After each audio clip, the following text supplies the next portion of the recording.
Well, I think your attitude toward border enforcement and amnesty has to be fundamentally shaped by your interpretation of what happened in 1986 when Congress passed the Immigration Reform and Control Act, a bill that included employer sanctions for the first time for knowingly hiring undocumented workers, and also broad amnesty for about 3 million undocumented immigrants living in the country at the time.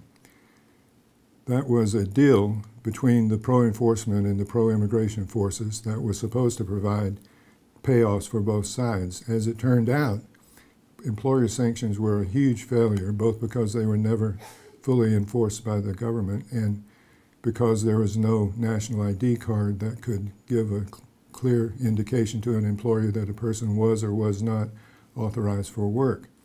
The result was illegal immigration continued and even increased after 1986, whereas the folks who proposed amnesty got what they wanted, as a very large share of the undocumented population was legalized.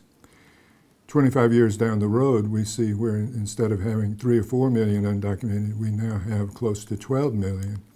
And this is a reason that enforcement advocates are unwilling to take the gamble and give up amnesty in return for enforcement promises which they fear will not be carried out.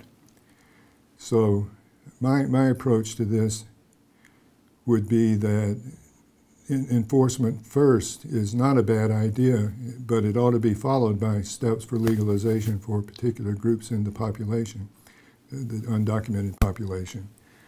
So I would set certain benchmarks for enforcement, and when those benchmarks are met, then certain groups would be moved into the pathway toward legalization. And this would be persons long settled in the country, persons with U.S. citizens in the immediate household, persons with clean records with the law, and so forth.